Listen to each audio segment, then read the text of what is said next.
আশাকানা আউলিয়া গোলামান মুস্তফা বান্দায়া খুদা, কোরআন প্রিয়, নামাজ প্রিয়, ইসলাম প্রিয়, মসজিদ প্রিয়, আল্লাহ পাগল, আল্লাহর দেওয়ানা, রসুল পাকের আশেক, সম্মানিত মুসল্লিবৃন্দ এবং পর্দাশীল আমার রসুলের আশেক মা ও বোনেরা, আসসালামু আলাইকুম ওয়া রাহমাতুল্লাহি ওয়া বারাকাতুহু। আজ আমি আপনাদেরকে সূরা বাকারার অন্যতম একটি গুরুত্বপূর্ণ আয়াতুল কুরসি নামে যেটা প্রসিদ্ধ, আয়াতুল কুরসির সরল অনুবাদ, বাংলা অর্থ এবং ফজিলত বলার জন্য আমাদের জীবনকে আলোকিত রোশন করার জন্য আমি এরাদা করেছি। সুতরাং আজকের এই আয়াতুল কুরসির অনুবাদ এবং ফজিলত ভালো করে খেয়াল করবেন, আমল করার জন্য সিদ্ধান্ত নেবেন। আল্লাহ তাআলা আমাদের আজকের বয়ান আয়াতুল কুরসির অনুবাদ এবং ফজিলত আমলে নেয়ার, জীবনকে পরিবর্তন করার তৌফিক দান করুক, আমিন। আল্লাহ তাআলা বলছেন, আউযু বিল্লাহি মিনাশ শাইতানির রাজীম, বিসমিল্লাহির রহমানির রহিম। আল্লাহু লা ইলাহা ইল্লা হুয়াল হাইয়ুল কাইয়্যুম। আল্লাহু লা ইলাহা ইল্লা হুয়াল হাইয়ুল কাইয়্যুম। আল্লাহ ছাড়া কোনো প্রভু নাই, কোনো ইলাহ নাই, কোনো উপাস্য নাই, ইবাদতের যোগ্য। আমরা যারা ইবাদত করি, আমাদের ইবাদতের একমাত্র যোগ্য, একমাত্র খোদা রব্বুল আলামিন আল্লাহ তাআলা সুবহানাল্লাহ। এবং আল হাইয়ুল কাইয়্যুম, যার কোনো মরণ নাই, যার কোনো জীবনও নাই, মরণও নাই, যিনি জন্ম নেনও নাই, জন্ম দেনও নাই, সুবহানাল্লাহ। ওই যে লাম ইয়ালিদ ওয়া লাম ইউলাদ, সূরা ইখলাস।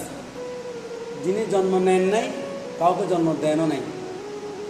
এখানে আয়াতুল কুরসিতে বলা হচ্ছে আল হাইয়ুন, তিনি চিরঞ্জীব, তিনি কখনো মরবেন না, তাকে কেউ মারতে পারবে না, সুবহানাল্লাহ। তারপরে বলা হচ্ছে আল কাইয়্যুম, তিনি মহাপরিচালক,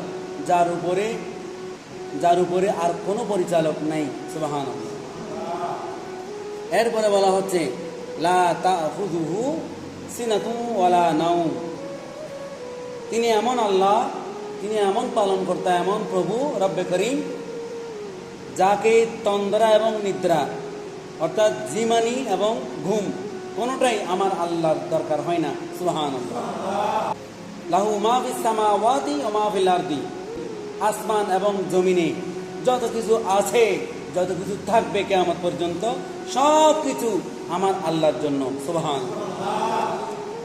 মান যাল্লাযী ইয়াশফাউ ইনদাহু ইল্লা বিইযনিহি, আল্লাহ তাআলার অনুমতি ছাড়া, পারমিশন ছাড়া কিয়ামতের ময়দানে, বিচার দিবসে আল্লাহর কাছে কেউ সুপারিশ করতে পারবে না, সুবহানাল্লাহ। ইয়ালামু মা বাইনা আইদিহিম ওয়া মা খালফাহুম, সামনে এবং পিছনে, অর্থাৎ এখন যা হচ্ছে, যা কিছু হচ্ছে, ভবিষ্যতে যা কিছু হবে, আগে যা কিছু হয়েছে, সব কিছু আমার আল্লাহ জানেন, সুবহানাল্লাহ। ওয়ালা ইউহিতুনা বিশাইইন মিন ইলমিহি ইল্লা বিমা শা, আল্লাহ তাআলা যাকে ইচ্ছা করেন, যাকে ক্ষমতা দেন, উনি ছাড়া আল্লাহ তাআলার এই হিকমত, প্রজ্ঞা, জ্ঞানের রহস্য, কুদরতের রহস্য কেউ বুঝতে পারে না, কেউ ধরতে পারে না, সুবহানাল্লাহ। ওয়াসিআ কুরসিয়ুহুস সামাওয়াতি ওয়াল আরদি, সাত আসমান, সাত জমিন, আসমান জুড়ে, জমিন জুড়ে আল্লাহ তাআলার সিংহাসন পরিব্যাপ্ত, সুবহানাল্লাহ। অর্থাৎ আপনি যেখানেই যান, যেদিকেই তাকান, যেখানেই যান, যেদিকেই তাকান, সর্বত্র, সব জায়গায় আমার আল্লাহর অস্তিত্ব বিরাজমান, অর্থাৎ আমার আল্লাহর কুদরতি ক্ষমতা, আমার আল্লাহ তাআলার অস্তিত্ব সব জায়গায় বিরাজমান আছে, সুবহানাল্লাহ। ওয়ালা ইয়াউদুহু হিফযুহুমা, এই যে সাত জমিন, সাত আসমান, এগুলোর রক্ষণাবেক্ষণ, হেফাজত, এগুলোর দায়িত্ব আমার আল্লাহকে সেকেন্ডের জন্যও, ন্যানো সেকেন্ডের জন্যও ক্লান্ত করতে পারে না, হয়রান করতে পারে না, সুবহানাল্লাহ। ওয়া হুয়াল আলিয়্যুল আযীম, তিনি মহান, সুমহান, তিনি সর্বোচ্চ মর্যাদার অধিকারী, সুবহানাল্লাহ। অল্প অল্প করে তেলাওয়াতও শুনেছেন, সাথে সাথে অনুবাদও শুনেছেন। এবার আসেন একটু ব্যাখ্যায় যাই। আল্লাহ তাআলা প্রথমে বলতেছেন আল্লাহু লা ইলাহা ইল্লা হুয়াল হাইয়ুল কাইয়্যুম, আল্লাহ ছাড়া কোনো ইলাহ নাই। অর্থাৎ ইসলাম ধর্মে আমরা যারা দীক্ষিত হয়েছি, আমরা যারা মুসলমান, এক আল্লাহকে বিশ্বাস করি, আমরা সঠিক পথে আছি। সুবহানাল্লাহ। আল্লাহ তাআলা অন্য আয়াতে বলেন ইন্নাদ-দীনা ইনদাল্লাহিল ইসলাম, ইসলাম ছাড়া আর কোন ধর্ম আমি আল্লাহর কাছে গ্রহণযোগ্য হবে না। সুবহানাল্লাহ। অন্য আয়াতে বলেন ওয়া মান ইয়াবতাগি গায়রাল ইসলামি দীনান ফালান ইউকবালা মিনহু। এখানে লান বলা হয়েছে। লান বলার কারণে স্পষ্ট প্রমাণিত হয়ে গেল সেটা হচ্ছে ইসলাম ধর্ম ছাড়া আরো যতগুলো ধর্ম আছে কোন ধর্ম আল্লাহ তাআলা কখনোই কবুল করবেন না। সুবহানাল্লাহ। এক আল্লাহ ছাড়া অন্যান্য ধর্মের অনুসারীরা এক আল্লাহর সাথে আরো বিভিন্ন খোদা মানে, আল্লাহ মানে, তারা এক আল্লাহকে বিশ্বাস করে না। আমাদের আল্লাহকে বড় খোদা বলে, আর যত খোদা তারা বানায় তারা মেজো খোদা, সেজো খোদা, কুল্লা খোদা, বিভিন্ন রকমের খোদা তারা মানে। অথচ আল্লাহ তাআলার ঘোষণা আল্লাহু লা ইলাহা ইল্লা হুয়াল হাইয়ুল কাইয়্যুম, এক আল্লাহ ছাড়া আর কোনো আল্লাহ নাই, ইলাহ নাই। সুবহানাল্লাহ। আল হাইয়ুল কাইয়্যুম, আল্লাহর কোনো জীবনও নাই, মরণও নাই। আল্লাহ তাআলা চিরঞ্জীব। আল্লাহ তাআলা যেমন তেমন আছেন, আগে যেমন ছিলেন এখনো তেমন আছেন, কিয়ামত পর্যন্ত বিচার দিবসের দিনেও একই অবস্থায় থাকবেন। সুবহানাল্লাহ। তার কোনো পরিবর্তন নাই, তার কোনো পরিবর্তন নাই। সুবহানাল্লাহ। আল্লাহু লা ইলাহা ইল্লা হুয়াল হাইয়ুল কাইয়্যুম। কাইয়্যুম শব্দের অর্থ হলো মহাপরিচালক। আমি আপনি কত কিছু পরিচালনা করতেছি, কেউ অফিসে, কেউ আদালতে, কেউ মাদ্রাসায়, কেউ স্কুলে, কেউ কলেজে, কেউ আবার বিভিন্ন রকমের গার্মেন্টস, বিভিন্ন রকমের শিল্প কারখানায়, কেউ আবার পরিবারে পরিজনে, কেউ আবার সমাজের মাতব্বর বিচারক। এক একজন এক এক পদে নিযুক্ত হয়ে নানা রকমের বিষয়গুলো আমরা নিয়ন্ত্রণ করে যাচ্ছি, পরিচালনা করে যাচ্ছি। কিন্তু আমার আল্লাহ ঘোষণা দিলেন খবরদার, খবরদার, খবরদার, আমি আল্লাহর বিধানের বাইরে তোমরা কেউ বিচার ব্যবস্থা, পরিচালনার ব্যবস্থা করিও না। কারণ আমি আল্লাহ একমাত্র আল কাইয়্যুম, আমি একমাত্র মহাপরিচালক। আমার পরিচালনার বাহিরে কোনো কিছু করে সফল হতে পারবে না। সুবহানাল্লাহ। লা তাখুযুহু সিনাতুন ওয়ালা নাওম, আল্লাহ তাআলার কোনো জিমানি ভাব নাই, ঘুম ঘুম ভাব আসে না। ওয়ালা নাওম, আল্লাহ তাআলা ঘুমানো না। সুবহানাল্লাহ। আল্লাহ ঘুমাই না, ঘুমের ভাবও আসে না, জিমানিও আসে না। এটার অর্থ হচ্ছে আল্লাহু সামিউন আল্লাহু বাসীরুন, আল্লাহ সবকিছু শুনেন, আল্লাহ সবকিছু দেখেন। সুবহানাল্লাহ। যদি আল্লাহ তাআলা 1 মিনিটের জন্য অথবা 1 সেকেন্ডের জন্য অথবা ন্যানো সেকেন্ডের জন্য যদি ঘুমাতেন, সমস্ত ফেরেশতারা ফাঁকি দেওয়ার সুযোগ পেয়ে যেত। যতক্ষণ পর্যন্ত আল্লাহ তাআলা ঘুমাতেন ততক্ষণ পর্যন্ত বান্দারা ফাঁকি দেওয়ার সুযোগ পেত, ফেরেশতারা ফাঁকি দেওয়ার সুযোগ পেত। কিন্তু আল্লাহ তাআলা এইখানে যেটা ঘোষণা দিয়েছেন লা তাখুযুহু সিনাতুন ওয়ালা নাওম, আল্লাহ তাআলার জিমানিও নাই, আল্লাহ তাআলার ঘুমও নাই। তার মানে আল্লাহ তাআলা সব সময় সজাগ আছেন, সব সময় চেতন থাকেন, জাগ্রত থাকেন। তার মানে আল্লাহ তাআলা 24 ঘন্টার মধ্যে 24 ঘন্টার দায়িত্বের মধ্যে আছেন। সুবহানাল্লাহ। 24 ঘন্টা, 24 আওয়ার্স, 24 ঘন্টা, দিন এবং রাত, সব সময় আল্লাহ তাআলা আমাদেরকে দেখে আছেন। সুবহানাল্লাহ। সেজন্য আল্লাহ তাআলার ঘুম নাই, আল্লাহ তাআলার জিমানিও নাই। এটার মানে আল্লাহ সবকিছু দেখতেছেন, সব সময় দেখতেছেন। সেটাই বোঝানোর জন্য আমাদেরকে সতর্কবাণী দিয়েছেন, খবরদার, তোমরা ফাঁকি দেওয়ার সুযোগ নাই, অবহেলা করার সুযোগ নাই। যা কিছু হচ্ছে সব কিছু আমি আল্লাহ কিরামান কাতিবিন, সমস্ত ফেরেশতাকে যাকে যে দায়িত্ব দেওয়া হয়েছে সবাইকে আমি সেটা বলে দিচ্ছি। সুবহানাল্লাহ। লাহু মা ফিস সামাওয়াতি ওয়া মা ফিল আরদি, 7 আসমান 7 জমিন 18,000 মাখলুকাত, যত কিছু আছে সব কিছু একমাত্র আল্লাহর জন্য, আল্লাহর জন্য। আল্লাহ তাআলা বলেন ওয়া মা খালাকুতুল জিন্না ওয়াল ইনসা ইল্লা লিয়াবুদুন, আমি আল্লাহ জিন জাতি এবং মানব জাতি এই দুটো জাতিকে সৃষ্টি করেছি আমি আল্লাহর ইবাদত করার জন্য। সুবহান। সুতরাং লাহু মা ফিস সামাওয়াতি ওয়া মা ফিল আরদি, আসমান এবং জমিনে যা কিছু আছে সবাইকে আল্লাহর ইবাদত করতে হবে। জিন জাতি এবং মানব জাতি আল্লাহর ইবাদত করার জন্য বাধ্য, অনুগত হতে হবে। আমরা বাধ্য হয়ে গেলাম। আমাদেরকে আল্লাহ তাআলা সৃষ্টি করেছেন একমাত্র আল্লাহর ইবাদত করার জন্য। জিন জাতি এবং মানব জাতি ছাড়া আর যত প্রাণী আছে, যত সৃষ্টি আছে, এদেরকে আল্লাহ তাআলা বাধ্য করেন নাই, কিন্তু এরা সব সময় আল্লাহর জিকিরে ব্যস্ত থাকে। সুবহান। ইউসাব্বিহু লাহু মা ফিস সামাওয়াতি ওয়াল আরদ। এখানে বলা হচ্ছে আসমান এবং জমিনে যা কিছু আছে, যত কিছু আছে, এই যে আমি মাইকে ওয়াজ করতেছি এটা তো জমিনে আছে, আবার আসমানে অনেক কিছু আছে। এখানে মসজিদ আছে, মাদ্রাসা আছে, সিঁড়ি আছে, বিল্ডিং আছে, বাড়ি আছে, ঘর আছে, গাছপালা আছে, টেবিল আছে, চেয়ার আছে, সোফা আছে, আলমারি আছে, শোকেস আছে, ওয়ারড্রব আছে, অনেক কিছু আছে। আমার আল্লাহ তাআলা এই আয়াতের মধ্যে ঘোষণা দিলেন ইউসাব্বিহু লাহু মা ফিস সামাওয়াতি ওয়াল আরদ। আসমান এবং জমিনে যা কিছু আছে সবাই আল্লাহর তাসবিহ জিকির নিয়ে ব্যস্ত আছে। সুবহান। সুতরাং বোঝা গেল ওই যে আয়াতুল কুরসির আয়াত, লাহু মা ফিস সামাওয়াতি ওয়া মা ফিল আরদি, আসমান এবং জমিনে যা কিছু আছে সব কিছু আল্লাহর জন্য সৃষ্টি হয়েছে। সুবহান। মান যাল্লাযী ইয়াশফাউ ইনদাহু ইল্লা বিইজনিহি। কিয়ামতের ময়দানে আমি আপনি কেউ আল্লাহর দরবারে সুপারিশ করতে পারবো না, কেউ সুপারিশ করতে পারবো না ইল্লা বিইজনিহি, কিন্তু আল্লাহ তাআলা যাকে অনুমতি দিবেন, পারমিশন দিবেন, পাওয়ার দিবেন, ক্ষমতা দিবেন, তিনি সুপারিশ করে করে জাহান্নামীকে জান্নাতি বানায় দেবেন। সুবহান।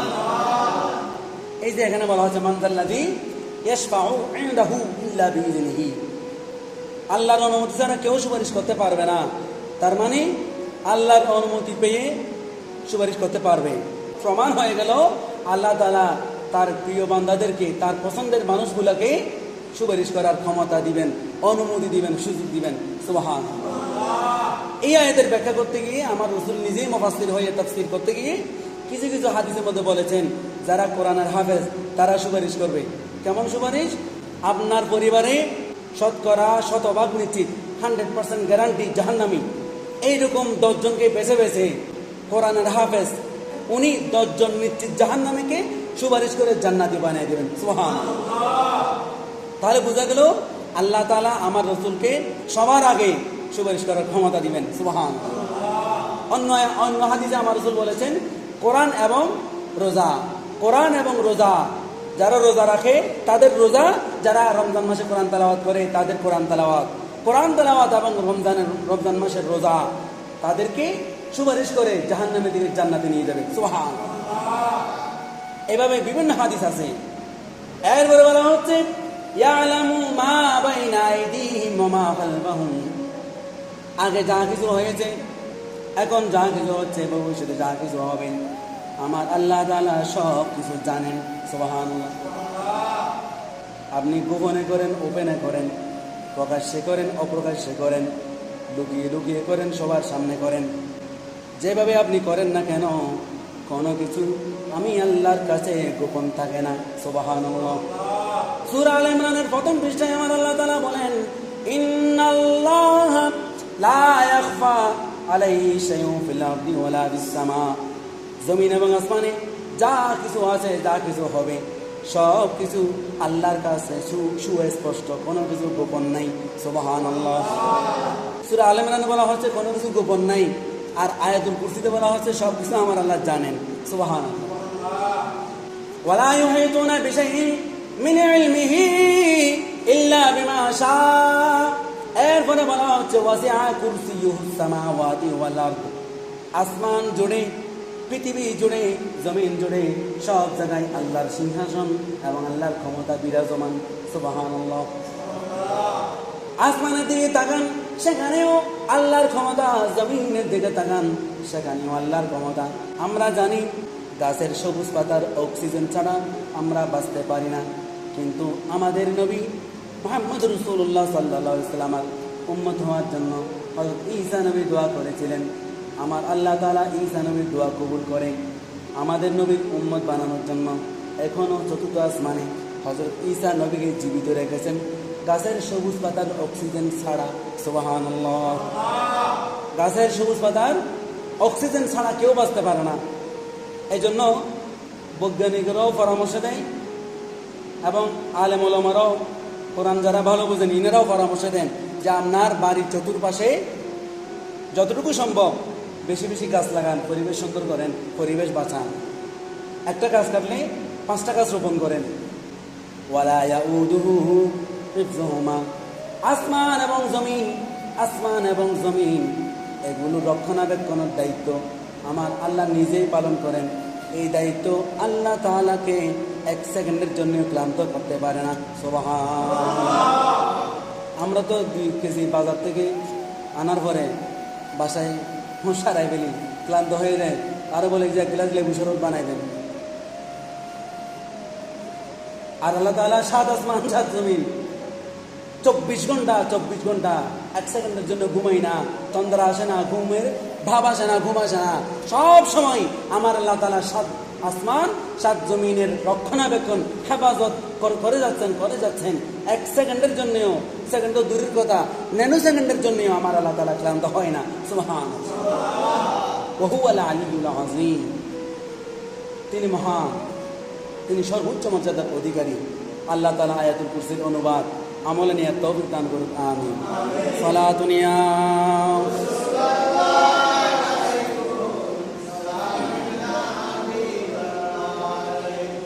এবার আসুন আমরা আয়াতুল কুরসির ফজিলত সম্পর্কে একটু আলোচনা করি। রাসূল করিম সাল্লাল্লাহু আলাইহি সাল্লাম ঘোষণা দিলেন, ও আমার গুনাহগার উম্মতেরা, ও আমার প্রিয় উম্মতেরা, আদরের উম্মতেরা, যারা আয়াতুল কুরসি তেলাওয়াত করে বুকে ফু দিয়ে ঘর থেকে বাম পা দিয়ে বের হবে, আয়াতুল কুরসি পড়ে বুকে ফু দিয়ে বাম পা দিয়ে বের হলে আমি রাসূল ঘোষণা দিলাম আল্লাহ তাআলার হুকুমে 70 জন নয়, 700 জন নয়, 7,000 নয়, বরাবর 70,000 ফেরেশতা আয়াতুল কুরসি পড়ে বের হওয়ার কারণে তাকে নিরাপত্তার সাথে সফর করাবেন। সুবহানাল্লাহ। আল্লাহ রাসূল বলেন, ও আমার উম্মতেরা, যারা 5 ওয়াক্ত নামাজের ফরজ নামাজের পরে, ফজরের 2 রাকাত ফরজ নামাজের পর, জোহরের 4 রাকাত ফরজ নামাজের পর, আসরের 4 রাকাত ফরজ নামাজের পর, মাগরিবের 3 রাকাত ফরজ নামাজের পর, এশার 4 রাকাত ফরজ নামাজের পর নিয়মিত যে ব্যক্তি, যে উম্মত আয়াতুল কুরসি তেলাওয়াত করবে ফরজ নামাজের পরে 5 ওয়াক্তে 5 বার, আমি রাসূল ঘোষণা দিলাম সে মৃত্যুবরণ করার সাথে সাথে আল্লাহ তাআলা তাকে জান্নাতি বান্দা হিসেবে কবুল করে নেবেন। সুবহানাল্লাহ। এই জন্য 5 ওয়াক্তে 5 বার ফরজ নামাজের পরে অন্য আমল থাকুক আর না থাকুক, 5 ওয়াক্তে 5 বার ফরজ নামাজের পরে আয়াতুল কুরসি একবার শুদ্ধভাবে আমি গুনাহগার, আমি অদম তেলাওয়াত করার চেষ্টা করি। সুবহানাল্লাহ। তাহলে রাসূল পাকের হাদিস কোনোদিন কি হবে না, মিথ্যা প্রমাণিত হয়ও নাই, হবেও না ইনশাআল্লাহ। আর কিছু করেন আর না করেন, অন্তত 5 ওয়াক্তে 5 বার ফরজ নামাজের পরে আয়াতুল কুরসিটা শুদ্ধভাবে তেলাওয়াত করবেন। আমার রাসূলের ঘোষণা, মৃত্যু হওয়ার সাথে সাথে, মরে যাওয়ার সাথে সাথে আল্লাহ তাআলা আপনাকে জান্নাতি হিসেবে কবুল করবেন। সুবহানাল্লাহ। রাসূল পাক সাল্লাল্লাহু আলাইহি সাল্লাম অন্য হাদিসে বলেন, যে ব্যক্তি, যে উম্মত আয়াতুল কুরসি পড়ে ঘর থেকে বের হবে, সেই ব্যক্তি আবার সেই ঘরে ফিরে না আসা পর্যন্ত 70,000 ফেরেশতার মাধ্যমে নিরাপত্তার সাথে সফর করতে পারবেন। সুবহানাল্লাহ।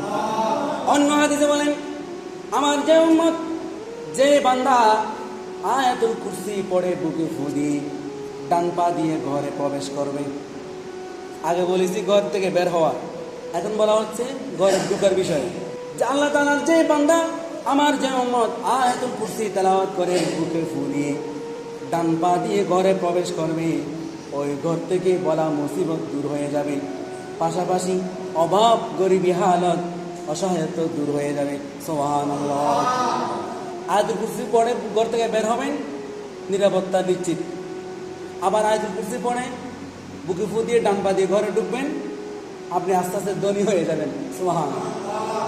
এক একজন এক এক কাজে ব্যস্ত, আমরা সবাই বিভিন্ন কাজে ব্যস্ত, একমাত্র নিজের পেটটা ঠিক রাখার জন্য, নিজের পরিবারের পেট ঠিক রাখার জন্য। পেট ঠিক তো দুনিয়া ঠিক, পেট ঠিক মাথা ঠিক। পেট যদি ঠিক না থাকে, আপনার যদি পেটে প্রচণ্ড পরিমাণ ক্ষুধা থাকে, আবাদত করলে আবাদত কবুল হবে না। কারণ আবাদতে আপনার মনোযোগ আসবে না, ও ক্ষুধার জ্বালাই মনোযোগ আসবে না। পেটের জন্য আমরা কত কিছু করি। পেট ঠিক রাখার জন্য ছোট চাকরি, বড় চাকরি, কত রকমের চাকরি করে থাকি, একমাত্র পেট ঠিক রাখার জন্য। আর আমার রাসূল সুন্দর সিস্টেম বলে দিয়েছেন, তোমরা প্রতিদিন জোহরের নামাজটা যথাসময়ে সঠিকভাবে পড়ো, আমার আল্লাহ রিজিক বাড়িয়ে দেবেন। সুবহানাল্লাহ। জোহরের নামাজের কথা, যারা নিয়মিত জোহর নামাজ পড়বে তাদের রিজিক ঠিক থাকবে।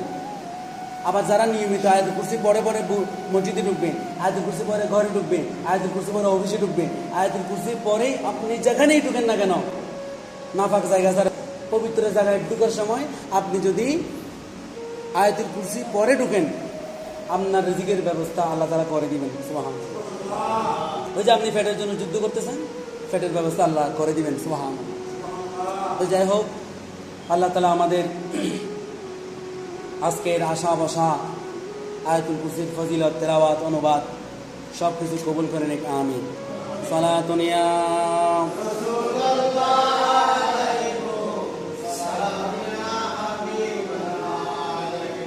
من سے گویم شرح وصف آ جناب آفتاب آفتاب آفتاب صلاة یا